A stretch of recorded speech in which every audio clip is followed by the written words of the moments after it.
दिव्या के घर पर रौनक जमी थी और उसके हाथों में संकल्प के नाम की मेहंदी लग रही थी।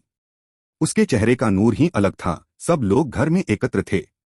गाना बजाना सब चल रहा था और इन सब के बीच भी मिश्का अपने काम पर साथियों संग पूरी तरह मुस्तैद थी। अग्रिम हर समय उसके संपर्क में था। अरे क्या कर रही हो सब? हल्दी में इतनी रौनक लगा रखी थी, अभी थक गई क्या? एक औरत ने भक्ति और आयत की तरफ देखकर कहा। दोनों मुस्कुरा दी। मुस्कुरा क्या रही हो? नाचो गाओ, रौनक जमाओ, शादी का घर है तो लगना चाहिए न, वैसे भी 2 दिन बाद तो यहाँ सन्नाटा ही हो जाएगा, दिव्या की मामी ने कहा। तो उनकी बात सुनकर दिव्या की भाभी और बहन दोनों उठ गई और भक्ति आयत का हाथ खींचकर नाचने नचाने लगी। दिव्या अपने हाथों में मेहंदी लगवाते हुए उन्हें मुस्कुराकर देखने लगी। गाने चेंज हो रहे थे और सब डांस कर रहे थे। बाकी सब भी उनमें शामिल हो गए और कुछ तालियां बजाकर उनका साथ देने लगे। आजा चंद माही, आजा परदेश से, तेरी किस्मत में मेरा प्यार लिखा है। मैंने देखा है, मैंने देखा है, तेरे हाथों में मेरी रेखा है। तेरी किस्मत में मेरा प्यार लिखा है। आयत और भक्ति डांस कर रही थी, पर अग्रिम की नजर तो स्क्रीन पर केवल आयत के ऊपर ही टिकी थी। उसे कोई और नजर नहीं आ रहा था। वो खोया सा उसे देख रहा था, मानो वो वहीं उसके आसपास ही हो। सिंपल सी लाइट ग्रीन कलर की साड़ी पहने आयत वहां सबके साथ अपनी ही धुन में डांस कर रही थी। इस बात से बेखबर की 2 आंखें उसके ऊपर ही जमी थी और उसके हर बदलते एक्सप्रेशन से उस चेहरे पर भी भाव बदल रहे थे। जोड़ी तेरी मेरी रब ने बनाई है, तू सिर्फ है मेरा दुनिया पराई है। तेरी बाहें नामे छोड़ूंगी, तुझसे नाता में जोड़ूंगी। तेरे दिल के नाम मेरा मेरे यार लिखा है। तेरी किस्मत में मेरा प्यार लिखा है। संकल्प ने अग्रिम के केबिन का दरवाजा खोला और उसे आवाज दिया, पर अग्रिम से कोई प्रत्युत्तर नहीं मिला। तो संकल्प की नजर उस पर पड़ी जो अपने चेहरे पर मुस्कान सजाए थोड़ी से 2 उंगली टिकाए खोया हुआ सा लैपटॉप की स्क्रीन पर देख रहा था। संकल्प के मन में शक हुआ तो वो दबे पाव आकर उसके पीछे आकर खड़ा हो गया, जिसका एहसास भी अग्रिम को नहीं हुआ। संकल्प ने देखा दिव्या के घर का सीन चल रहा था। उसकी भवें इकट्ठी हो गई, पर अगले ही पल आयत पर नजर पड़ी जो दिव्या के पास आकर उसे डांस के लिए खींच लाई, तो उसके चेहरे पर मुस्कान खिल गई। दिव्या अपने मेहंदी लगे हाथों को संभालते हुए आयत के साथ स्टेप मैच करने लगी। मेरे सीने में तेरी धड़कन है, तेरे चेहरे पे मेरा आंचल है, मेरे गालों पे तेरी लाली है, मेरी आंखों में तेरा काजल है। होठों पे तेरा किस्सा दिलदार लिखा है, होठों पे तेरा किस्सा दिलदार लिखा है। दोनों के चेहरे पर चिपकी मुस्कान उनकी मन की खुशी बयान कर रही थी, जो देखते ही बन रही थी। अब ये इतने वक्त बाद एक साथ जमा होने के कारण था, या फिर अपने महबूब के प्यार का असर? जो भी दोनों के चेहरे की चमक ही अलग थी, जो दूर बैठे 2 दिलों में हलचल मचा रही थी। मैंने देखा है, मैंने देखा है, तेरे हाथों में मेरी रेखा है। तेरी किस्मत में मेरा प्यार लिखा है। बस 2-4 दिन का इंतजार लिखा है। तेरी किस्मत में मेरा प्यार लिखा है। हाय, ये 2-4 दिन का इंतजार बड़ा मुश्किल हो रहा है। संकल्प ने अग्रिम के कंधे पर कोहनी टिकाकर अपने गाल से हाथ लगाए स्क्रीन पर देखते हुए कहा। उसकी उपस्थिति का भान होते ही अग्रिम चौंक गया और तुरंत उसकी ओर पलटा। तू यहाँ, तू कब आया? अग्रिम ने लैपटॉप को दूसरी तरफ घुमा दिया। जब तू अपने ख्यालों में खोया हुआ था। और ये तू छुपा क्यों रहा है? सब देख लिया मैंने।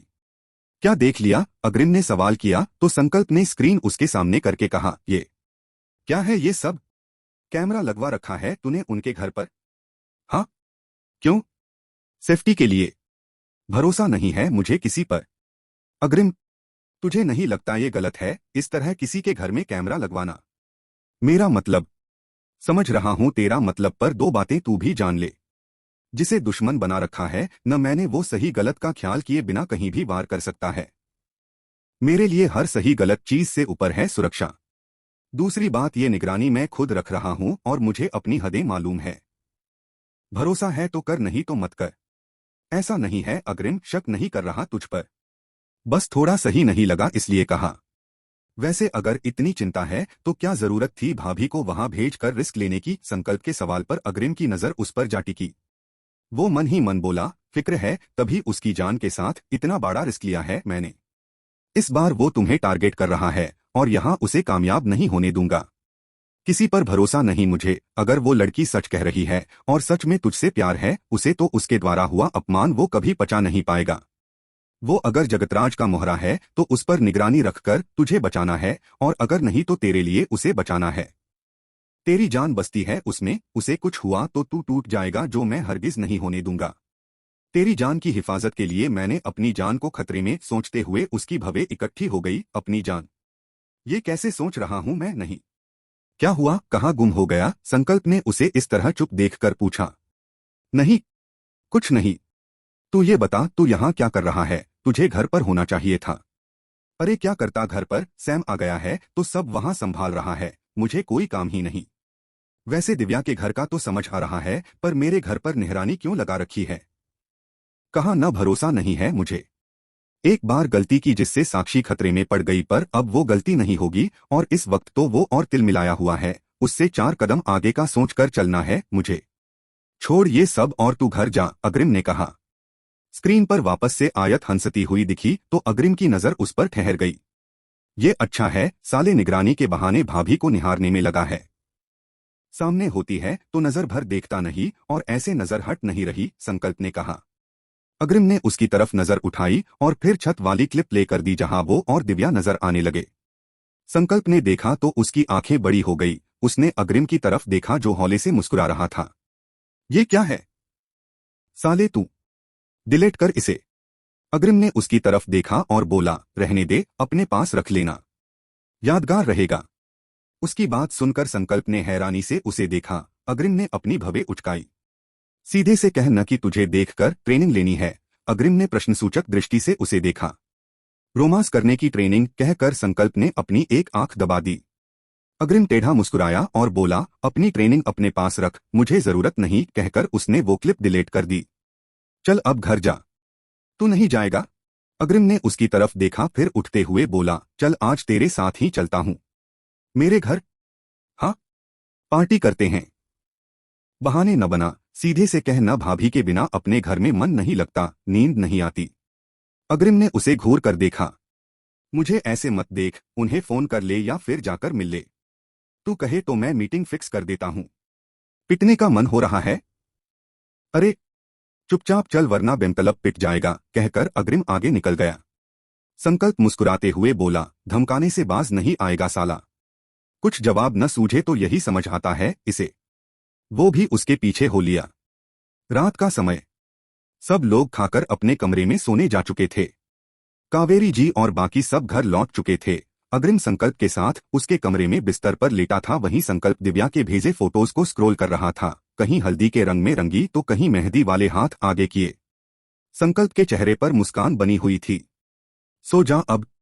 कब से लगा हुआ है? अग्रिम ने रूखे ढंग से कहा। मन नहीं भर रहा, सब एक सपने जैसा लग रहा है, यकीन नहीं हो रहा कि ये सब सच है। दिव्या जी के हाथों में मेरे नाम की मेहंदी। संकल्प ने अपने फोन स्क्रीन पर दिव्या की मुस्कुराती हुई फोटो देखते हुए बोला। अग्रिम ने उसकी तरफ देखा और उसके हाथ से फोन छीनकर टेबल पर रख दिया और बोला, सो जा। परसों से सामने ही होगी तो निहारते रहना, अभी मेरा दिमाग खराब मत कर।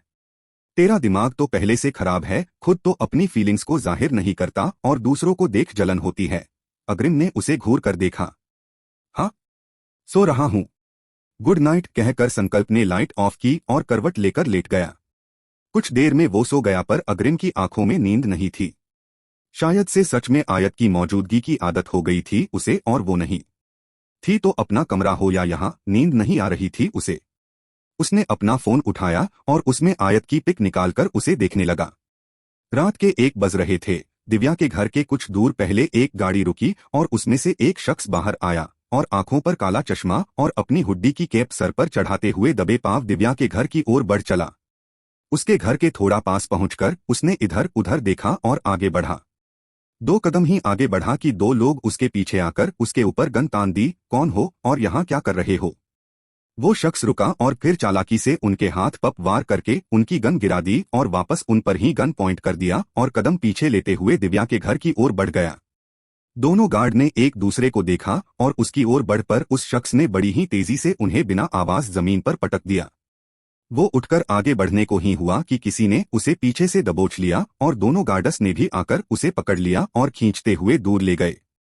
कौन हो बोलो, नहीं तो जान से जाओगे, एक ने उसके सर पर गन तानते हुए कहा और दूसरे की तरफ इशारा कर उसका चेहरा ऊपर करने को कहा। दोनों ने उसे दबोचते हुए उसके सर से टोपी हटाया। गुड जॉब, अग्रिम की आवाज सुनकर सब चौंक कर पीछे हट गए। सॉरी सर, हमने पहचाना नहीं। वो सब गर्दन झुकाकर खड़े हो गए। सॉरी, मुझे नहीं पहचानने के लिए नहीं, सॉरी इतना टाइम लॉस करने के लिए बोलो। कोई संदिग्ध दिखे तो इतना धमकाने की जरूरत नहीं, सीधे घायल करो उसे क्योंकि वो तुम्हें मौका नहीं देगा। कहते हुए उसने अपनी आंखों से गॉगल्स हटाए और उनकी तरफ देखकर बोला, ध्यान रहे। हर बार अग्रिम चौहान तुम्हारी मुस्तैदी चेक करने नहीं आएगा, इसलिए तुम्हें मौका भी नहीं मिलेगा। जी सर, हम ध्यान रखेंगे। अग्रिम ने उनकी तरफ देखा और दिव्या के घर की ओर बढ़ गया। दरवाजे पर खड़े दो लोग तुरंत से हरकत में आ गए पर अग्रिम को देख शांत होकर अपनी जगह पर खड़े हो गए। सब ठीक है? अग्रिम ने पूछा। जी सर। अग्रिम ने फोन निकाला और मिश्का को कॉल लगाया। थोड़ी देर में मिश्का ने दरवाजा खोला। कोई प्रॉब्लम है सर? मिशक सब और देखते हुए बोली। नहीं, मैं बस देखने आया था कि सब सही है या नहीं, कहकर वो अंदर आ गया। सब सो रहे हैं सर, मिश्का पीछे आते हुए बोली। हम्मा, कहकर वो आगे बढ़ गया। मैं मैम को जगाकर बता दूं कि आप आए हैं, मिश्का ने कहा। अग्रिम ने रुककर उसे देखा और बोला, अपनी जगह पर जाओ और अपना काम करो। जी, कहकर मिश्का वहीं रुक गई। अग्रिम आयत के कमरे के दरवाजे पर आकर रुका और फिर धीरे से दरवाजे को धक्का दिया। दरवाजा खुला ही था सो खुल गया। उसने कमरे में नजर घुमाई, सब सो रहे थे। एक गहरी सांस लेकर वो दबे पांव अंदर आया। आयत बेड के एक किनारे पर ही सो रही थी। खिड़की से छनकर आ रही हल्की रोशनी उसके चेहरे पर पड़ रही थी, जो उसके खूबसूरत चेहरे को और मनोरम बना रहा था। एक भीनी सी मुस्कान उसके चेहरे पर फैली थी। अग्रिम उसे देख रहा था, उसे पता ही न चला कब आयत के चेहरे की मुस्कान उसके होठों पर सज गई। आयत कुनमुनाई और चादर ऊपर खींचकर वापस सो गई। अग्रिम की नजर उसके हाथ पर गई जिसमें मेहंदी रची थी। उसे संकल्प की बात याद आई। अग्रिम ने उसके पास सोई दिव्या और भक्ति की तरफ एक नजर डाली। सब गहरी नींद में सो रही थी। वो धीमे कदमों से आयत के पास आया और धीरे से उसकी हथेली थामी और देखने लगा। बीचों बीच उसका नाम लिखा था। अग्रिम के चेहरे पर मुस्कान खिल गई। उसने हल्के से उसकी हथेली चूम ली। उसका दिल जोरों से धड़क उठा और नजर आयत के चेहरे पर चली गई। वो निश्चिंत सो रही थी, ये देख उसने राहत की सांस ली। उसके चेहरे पर इस वक्त गजब का आकर्षण था। अग्रिम खुद को रोक नहीं पाया और झुककर उसके गाल चूम लिए, पर अगले ही पल एकदम से पीछे हट गया और उसकी तरफ देखा। वो अभी भी सो रही थी, उसकी नींद में कोई खलल नहीं पड़ा था। अग्रिम ने एक नजर उसे देखा और बाहर निकल गया। उसके जाते ही भक्ति ने आंखें खोल दी और मुस्कुराने लगी। वहीं आयत आंखें बंद किए मुस्कुरा उठी। अरे सब जल्दी करो, निकलना भी है, बारात से पहले पहुंचना है वहां, दिव्या की मां ने कहा। अरे आंटी, अभी तो बहुत समय है, आप इतना परेशान क्यों हो रही हैं? साधना बहू, सबको तैयार होने में भी घंटों लगेंगे तो समय का ख्याल तो रखना पड़ेगा न। ये भी है, पर आप परेशान मत होइए, मैं देखती हूँ। अच्छा, घर के बाकी लोग नहीं आए? सब सीधे मैरिज हॉल ही पहुंचेंगे। और आप यहीं से साथ चलेंगी या फिर घर से? मैं साथ ही हूँ आंटी। अच्छा, जाकर देखो मेरी नंदें क्या कर रही हैं, उन्हें पार्लर भेजना है न। साधना ने कहा तो मां मुस्कुरा दी और साधना दिव्या के कमरे की ओर बढ़ गई। ज्यादा लोग तो थे नहीं, जो थे सब अपनी अपनी तैयारियों में लगे थे। दिव्या अपने बैग्स जमा रही थी, जिसमें भक्ति उसकी मदद कर रही थी। आमतौर पर लड़कियां ससुराल जाने के नाम पर सकुचाती रहती है, पर तुझे मानना पड़ेगा, खुद से पैकिंग में लगी है, भक्ति ने कहा। सब वक्त वक्त भी बात होती है, जब पास में नखरे उठाने वाले हो तो नखरा किया जाता है। ये सब बेमानी चीजें हैं मेरे लिए, मेरे पास कोई ऐसा नहीं जिसके गले लगकर कहूं कि मुझे नहीं जाना ससुराल और वो मुझे जमाने का दस्तूर समझाएं। इसलिए खुद से खुद को समझा लिया है, दिव्या ने सपाट लहजे में कहा। भक्ति उसे कुछ पल देखती रही। दिव्या के चेहरे पर कोई भाव नहीं थे। इतने सालों को खुद को संभालना बहुत अच्छे से सीख गई थी, पर उसके शब्दों में जो अनकही पीड़ा थी वो भक्ति समझ चुकी थी। उसने उसका सूटकेस बंद कर उसका चेहरा हाथों में भरकर कहा, मुझे पता है तेरे मन में बहुत सी बातें चल रही होगी, पर बिटिया रानी, हर लड़की को एक दिन ससुराल जाना होता है, बेगानों को अपना बनाना होता है, बाबुल का आंगन भूलाना होता है, विदाई के समय रोना न भी आए तब भी बाल्टी भर आंसू बहाना पड़ता है। पर तू फिक्र मत करना, मैं हर समय तुम्हारे साथ रहूंगी। तेरे आंसू नहीं निकलेंगे तो मैं अपने उधार दे दूंगी, बहुत आंसू है मेरे पास। कहते हुए भक्ति ने रोनी सूरत बनाकर दिव्या की तरफ देखा। दिव्या ने उसे देखा और फिर खिलखिलाकर हंस पड़ी। क्या बात है, बड़े खुश लग रहे हो दोनों। आयत बाथरूम से बाहर आकर टॉवल से अपने बाल सुखाते हुए बोली। कुछ नहीं, ये भक्ति का तो तुझे पता है कितनी नौटंकी है। बस इसकी बात सुनकर हंसी आ गई। ऐसा क्या कहा इसने, कहते हुए आयत आईने के सामने खड़ी हो गई। कुछ नहीं। बकवास बातों पर हंस लिया जाता है, उन्हें याद नहीं रखा जाता। मैं हंसी और भूल गई, दिव्या ने कहा तो आयत हंस दी और सिंदूर की डब्बी उठाकर अपनी मांग में भरने लगी। इन सब के बीच भक्ति चुपचाप होठों पर मुस्कान लिए उसे ही देखे जा रही थी। पर अब ये एकदम से चुप क्यों हो गई, आयत ने कहा। क्योंकि किसी को देखकर मेरी बोलती बंद हो गई, भक्ति उठकर उसकी तरफ बढ़ते हुए बोली।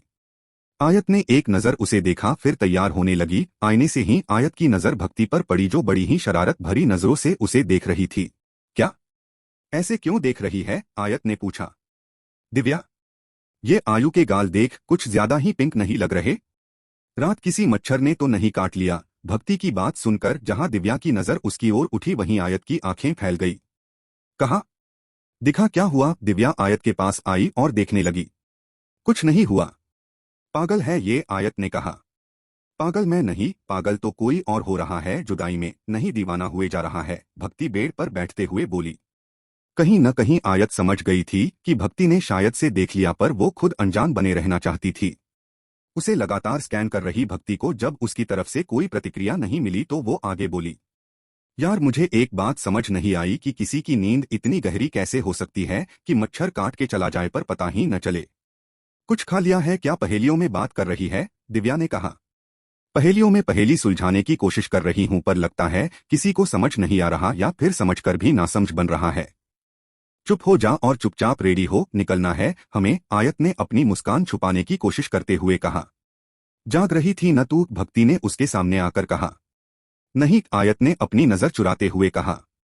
उसे देखकर भक्ति ने होठों को गोल करके सीटी बजाते हुए कहा, हाय, क्या रंगत उतरी है चेहरे पर, कतई जानलेवा। कभी सोचा नहीं था कि तुझे इस तरह शर्माते देखूंगी, कहते हुए भक्ति ने उसके गले में अपनी बाहें लपेट दी और बोली, सॉरी, हाँ गलती से देख लिया। और जब देख ही लिया तो सोचा गलती पूरी तरह कर लूं, वरना मेरा कोई इरादा नहीं था तुम्हारे मोमेंट देखने का, पर ये जीजू भी न, जब मौका था तो पूरा एडवांटेज उठाना था न। रुखसारों पर ही ठहर गए, इन लबों को देखकर मन बहका नहीं उनका। चुप हो जा नहीं तो पिटेगी, आयत ने झिड़की दी। ये क्या बातें हो रही हैं?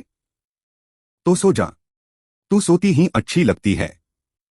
वैसे आयु, तू जाग रही थी तो जागी क्यों नहीं? कसम से जीजू का चेहरा देखने लायक होता।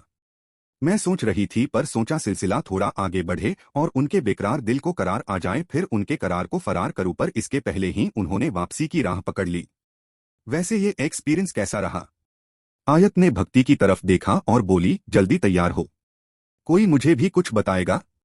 बताना क्या है, जी तो किया कि तुझे जगाऊं और अपनी बात का प्रत्यक्ष प्रमाण दिखाऊं कि जीजू वैसे हैं जैसा मैं कहती हूं, वैसे नहीं जैसा तू कहती है। मतलब? वो यहाँ आए थे? हाँ। मैं वॉशरूम से आकर लेटने लगी कि बाहर से कुछ आवाजें सुनी। मैंने जाकर दरवाजा खोलकर बाहर देखा तो जीजू मिश्का से बात करते दिखे। दिल किया कि उनसे मिलूं, पर फिर दिमाग ठनका कि इतनी रात गए क्यों आए हैं। तभी उन्हें इस तरफ आते देखा और मैं भागकर सो गई। और फिर उनकी बेकरारी देखी, उनका प्यार देखा, उनका दुलार देखा। कितने क्यूट हैं यार, भक्ति ने कहा तो आयत हंस पड़ी। दिव्या को अब भी कुछ समझ नहीं आया तो भक्ति ने पूरी बात बताई, जिसे सुनकर दिव्या की नजर आयत पर टिक गई। उसे मुस्कुराते देख दिव्या आकर उसके गले लग गई और धीरे से कान में पूछा, ये तो पता लग गया कि वो प्यार करते हैं, पर क्या तू भी प्यार करती है उनसे? आयत ने अलग होकर उसकी तरफ देखा। दिव्या ने अपनी भवें उचकाई। आयत कुछ कहती उसके पहले ही भक्ति बोल पड़ी, बड़ा अनोखा ढंग है ये इश्क जताने का, फोन नहीं करेंगे पर चुपके से दीदार कर जाएंगे। वैसे अब न मुझे उनसे मिलने का इंतजार है, बड़ा मजा आएगा उन्हें छेड़ने में, बेचारे बस शर्माते रहते हैं, कुछ बोल नहीं पाते। भक्ति कहते हुए हंस पड़ी। बिल्कुल नहीं, तू उनसे नहीं कहेगी कुछ भी। तूने कुछ नहीं देखा समझी, आयत ने कहा। अरे पर, कोई पर वर नहीं, उन्हें नहीं कहेगी कि तुझे पता है सब? बस। अरे, क्या कर रही हो सब? कब निकलोगी? वहां भी तो समय लगेगा, साधना ने आते हुए कहा। बस हो गया भाभी, निकल ही रहे हैं। चलो जल्दी चलो, आंटी कब से बुला रही हैं, साधना ने कहा तो सब अपना अपना सामान लेकर बाहर आई। मिश्का पहले से ही उनका वेट कर रही थी। चलिए मैम, मिश्का ने कहा और उनका सामान नौकर से गाड़ी में रखने को बोला। तीनों उसके पीछे चल दी। मिश्का उनके साथ आकर गाड़ी में बैठी। आगे पीछे दो और गाड़ियां खड़ी, उनके बैठते ही तीनों गाड़ियां अपने गंतव्य की ओर बढ़ चले। गाड़ियां रुकी और चारों पार्लर के अंदर चली गई। पहले से बुक किया था तो वहां उनके आते ही सब लोग उन्हें अटेंड करने लगे और उस बीच उनके अलावा किसी और को अंदर एंट्री नहीं थी। कितनी देर लगेगी? अपनी गाड़ी से टेक लिए खड़ा अग्रिम ने मिश्का को कॉल लगाया। बस 5 मिनट सर, निकल ही रहे हैं, मिश्का ने कहा। हम पता है न क्या करना है? जी सर, कहकर मिश्का ने उन तीनों की तरफ देखा जो तैयार हो चुकी थी। चले मैम? अरे पर तुम तो तैयार हो जाओ, आयत ने कहा।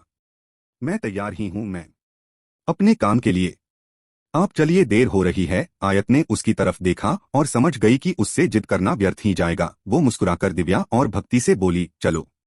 सब दरवाजे की तरफ बढ़ने को हुए तो मिश्का बोली, उस ओर से नहीं मैम, इस तरफ से। मिश्का ने पीछे के दरवाजे की तरफ इशारा किया। पर इधर से क्यों? गाड़ी तो बाहर है न? जी, पर सर ने इधर से आने को कहा है।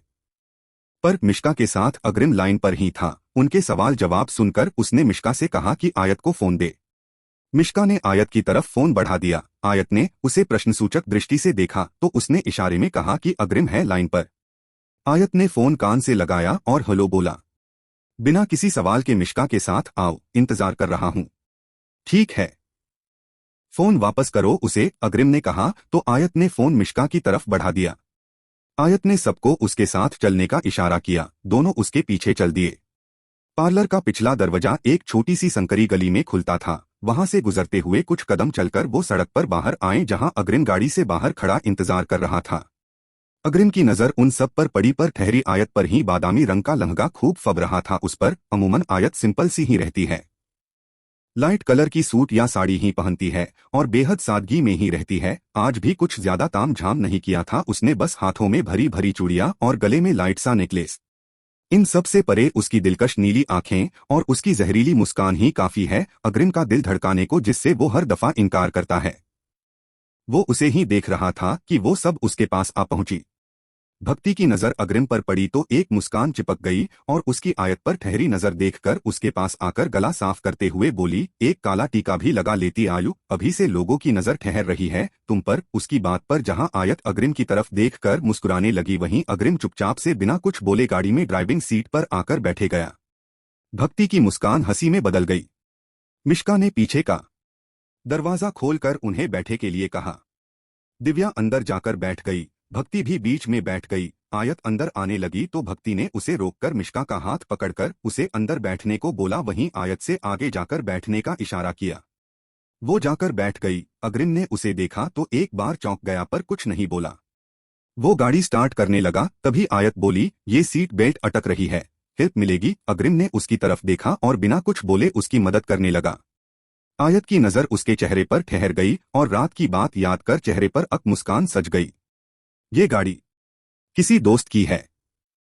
कौन से दोस्त की? और आपकी गाड़ी कहाँ है? खराब हो गई थी, सपाट शब्दों में बोलकर अग्रिम ने गाड़ी स्टार्ट कर आगे बढ़ा दी। पर आप यहाँ क्या कर रहे हैं? आपको तो संकल्प जी के साथ होना चाहिए था। मुझे पता है मुझे कहाँ होना चाहिए और कहाँ नहीं। उसका सीधा सा जवाब पाकर आयत चुप हो गई और सीधी बैठ गई। अग्रिम ने कनखियों से उसे देखा और फिर सामने देखने लगा। वैसे जीजू, आप तैयार नहीं हुए? वैसे इन फॉर्मल कपड़ों में भी आप अच्छे लग रहे हैं, भक्ति ने कहा तो अग्रिम ने खींच से अपनी आंखें बंद कर ली पर कोई जवाब नहीं दिया। आप न बहुत क्यूट हैं, आप हमें लेने आए हैं, बहुत अच्छा लगा। अग्रिम ने अब भी कुछ नहीं कहा। आयत ने उसके चेहरे को देखा जिस पर खींच नजर आ रही थी। वो हल्के से मुस्कुराकर बाहर देखने लगी। वो शीशा नीचे करने लगी पर अग्रिम उसे रोकते हुए बोला, बंद रहने दो। आयत ने उसकी तरफ देखा। धूल मिट्टी आएगी और दुल्हन का मेकअप खराब हो जाएगा, अग्रिम सामने देखते हुए बोला। दिव्या ने एक नजर उसे देखा फिर चुपचाप बैठी रही। वैसे जीजू आपने बताया नहीं आयु कैसी लग रही है, और मैं कैसी लग रही हूं? आपने दिव्या को भी कोई कॉम्प्लीमेंट नहीं। बोलने से मेकअप खराब हो रहा है, चुप रहो थोड़ी देर। अग्रिम ने भक्ति की बात काट दी और गाड़ी की स्पीड बढ़ा दी। दिव्या को हंसी आ गई पर भक्ति के घूरने पर वो बाहर देखने लगी। ये कौन सा रास्ता है? मैरिज हॉल को ये रास्ता नहीं जाता, हम गलत जा रहे हैं, दिव्या बोली। सही जा रहे हैं। वेन्यू चेंज हो गया है। क्या? एकदम से? किसने किया? मैंने। व्हाट? ऐसे कैसे चेंज कर दिया? किससे पूछकर किया? पूछना तो छोड़ो, बताया भी नहीं। क्यों? जरूरी नहीं लगा। Have you gone mad? Problem क्या है? शादी करनी है तो हो रही है शादी, क्या फर्क पड़ता है कहाँ हो रही है? अरे, गेस्ट सबको वहां का पता दिया है, वो कैसे आ पाएंगे? तुम्हें शादी संकल्प से करनी है या गेस्ट सबसे? वैसे वो सब भी पहुंच जाएंगे वहां, तो अपना करेला मुंह बंद रखो। अरे, दिव्या आगे कुछ बोलती उसके पहले ही आयत ने म्यूजिक ऑन कर उसकी आवाज तेज कर दी। वहीं भक्ति आंखें फाड़े बारी बारी दोनों को देख रही थी। क्या अदा, क्या जलवे तेरे पारो। ओ पारो। गाने के बोल जैसे ही अग्रिम आयत के कानों में पड़े, दोनों की नजर एक दूसरे की तरफ उठा गई। जहां आयत के चेहरे पर मुस्कान आ गई, वहीं अग्रिम ने तुरंत ही अपनी नजर फेर ली और न चाहते हुए भी मिश्का मुंह दबाकर हंस पड़ी। आयत ने अग्रिम की तरफ देखा, फिर उसके हाथ पर अपने हाथ रख दिए। अग्रिम ने उसकी तरफ एकदम से देखा। आयत मुस्कुरा रही थी। अग्रिम ने उसे घूरते हुए उसका हाथ झटक दिया। क्या हुआ? ये ऐसे क्यों हंस रही है? भक्ति ने मिश्का की तरफ देखकर पूछा। मैं बताती हूँ, आयत ने गाने की आवाज कम करते हुए कहा। वो दरअसल में। अग्रिम ने उसकी तरफ एक नजर देखा। वो आगे बोलती उससे पहले ही आयत का हाथ पकड़कर गियर पर रख लिया। आयत ने चौंक कर उसकी तरफ देखा, पर वो सामने देख रहा था। आयत के चेहरे पर मुस्कान आ गई। क्या हुआ, चुप क्यों हो गई? बता न। आयत कुछ नहीं बोली, बस अग्रिम को देखती रही। अरे बोल न। अभी से तो पूरी शादी में बोर होना है, तो अभी तो कुछ फन कर लें। बता न यार, मैं भी हंस लूं। सुनना है? हाँ। उसे छोड़ एक नया किस्सा सुनाती हूँ। सुना। अग्रिम ने कोई प्रतिक्रिया नहीं दी। अर्ज किया है। इरशाद फसाद शुरू हो जा जल्लाद, भक्ति बोली, जिसे सुनकर अग्रिम की भवें जुड़ गई, पर चेहरे पर हल्की मुस्कान भी उभर आई। आयत की नजर उस पर ही थी। वो आगे बोली कि एक ख्वाब बड़ा हसीन देखा हमने, धड़कनों में उठा गजब का शोर था। चुपके से इश्क जता गया, हाय बड़ा जानलेवा जालिम का ढंग था। कहते हुए आयत ने अपने दूसरे हाथ की मेहंदी देखी और अग्रिम की तिरछी नजर का भान होते ही अपनी हथेली चूम ली। उसकी हरकत देख जहां अग्रिम की आंखें फैल गई, वहीं भक्ति अपनी हंसी छुपाने लगी। आयत ने अग्रिम की तरफ देखा और मुस्कुराकर आगे बोली, अक्स आंखों में बसा है, कुछ यूं की जी नहीं करता खोले पलकें हम।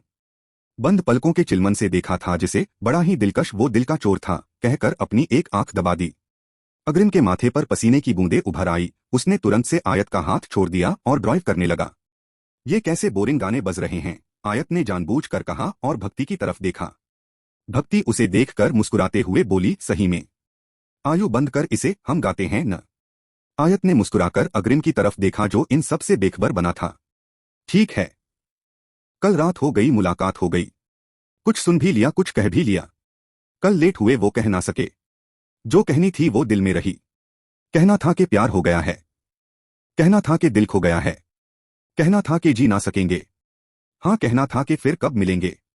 अग्रिम की नजर आयत की तरफ उठ गई। उसके चेहरे की मुस्कान देख अग्रिम समझ चुका था कि आयत तो उसके आने का पता चल चुका है। उसने तुरंत ही नजर चुरा ली और गाड़ी की स्पीड बढ़ा दी। इस वक्त वो बिल्कुल भी डिस्ट्रैक्ट नहीं होना चाह रहा था और आयत उसे डिस्ट्रैक्ट कर रही थी। मिले जो तन्हाई में घूमते रहे, लबों से रुखसारों को चूमते रहे। मिला पल भर को मुझसे ये हाल कर गया। तेरा यूं मिलने आना कमाल कर गया। थोड़े से दीवाने थे और थोड़े से पागल। बिखरी बिखरी जुल्फे थीं और बिखरा था आंचल, कल रात हो गई, मुलाकात हो गई। तो दोस्तों, यह था 35वें भाग। 36वें भाग देखने के लिए हमारे साथ जुड़े रहे और चैनल को भी सब्सक्राइब कर लें। मुझे दीजिए अगले एपिसोड तक इजाजत। धन्यवाद।